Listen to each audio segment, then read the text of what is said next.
Bonjour à tous, bienvenue pour ce troisième tutoriel concernant le rando portail.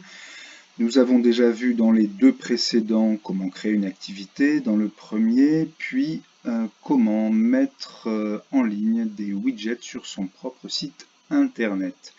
Dans ce troisième rando portail, nous allons voir comment renseigner le profil d'utilisateur du rando portail.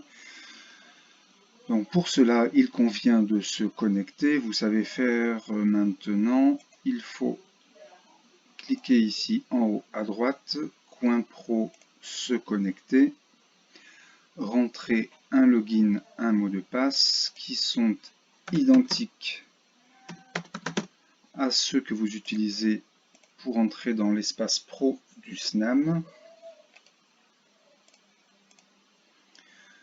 Vous vous connectez donc pour arriver sur cette page que vous connaissez désormais, la page d'accueil du back-office du rando portail. Et pour mettre à jour son profil, il faut cliquer sur ce bouton en haut à droite avec la petite silhouette. Voilà, vous ouvrez cette petite fenêtre où apparaîtra ici votre logo ou votre photo quand vous aurez modifié votre profil.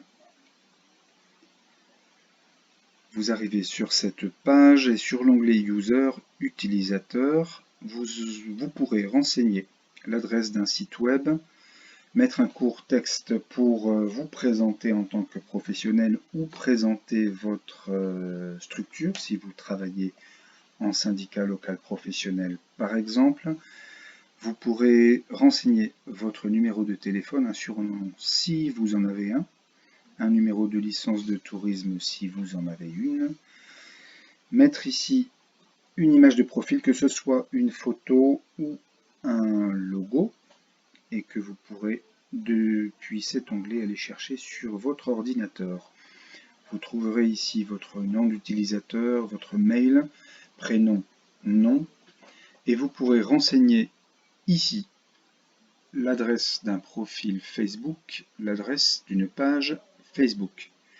Pensez à mettre à jour pour enregistrer et vous pourrez ensuite passer au second onglet annuaire pour ici donner autorisation au rando portail pour afficher et pour que vous soyez visible dans l'annuaire, pour afficher votre téléphone sur l'annuaire et ainsi de suite.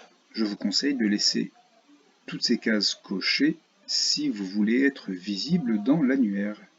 Le rando portail a vocation à vous rendre visible.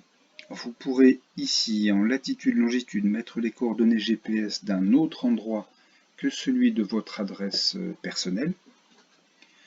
Vous pourrez, et c'est très important, indiquer les types d'activités que vous proposez. Ainsi, si comme moi, vous êtes accompagnateur, vous exercez en randonnée pédestre à raquette. Peut-être avez-vous une qualification en animaux de bas, peut-être avez-vous une qualification en VTT. Voilà, donc dans cette partie-là, vous pourrez renseigner les types d'activités que vous proposez, et c'est très important. Pour la suite, on va le voir très vite. Ici, vous indiquez ce qui est appelé vos spécialités. Si vous avez une spécialité auprès des publics individuels, groupes ou scolaires, deux de ces clientèles ou les trois. Pensez à mettre à jour avant de fermer. Alors pourquoi il est important d'indiquer les types d'activités que vous proposez, puisque le visiteur qui cherchera une activité depuis la carte des activités rencontrera une série de filtres. Un filtre de localisation,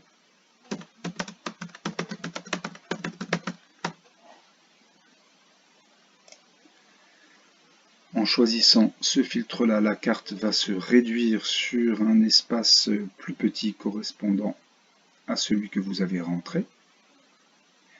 Et dans cette partie-là, les résultats de la recherche filtrée par le lieu apparaissent. Mais vous pouvez mettre en place d'autres filtres. Vous pouvez réduire la recherche à certaines activités. Par défaut, ici, l'ensemble des activités sont sélectionnées. Vous pouvez en désélectionner certaines. Et ici, n'apparaîtra plus que les propositions de randonnée accompagnées au Grand Bornand en France.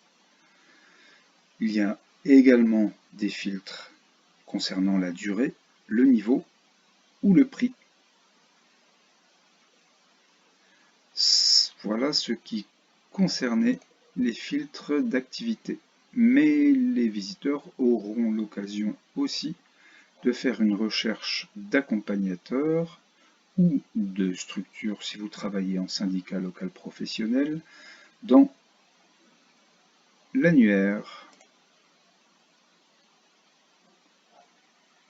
Et l'annuaire propose un certain nombre de filtres aussi, comme le lieu,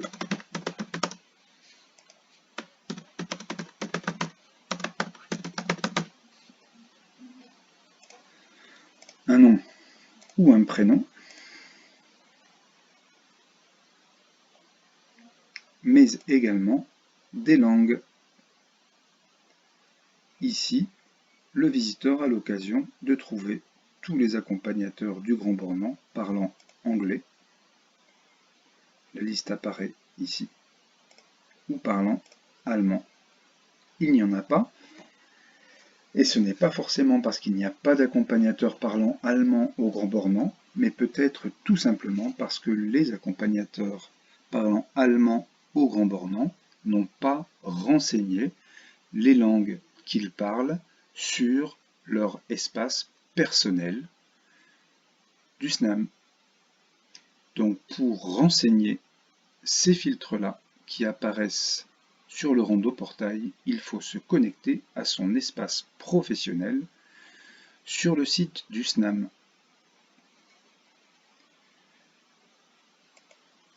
Et il y a également le filtre des activités sur l'annuaire des accompagnateurs en montagne ou des structures. Voilà, j'espère avoir pu vous aider avec ce tutoriel avant le prochain. Merci beaucoup, au revoir.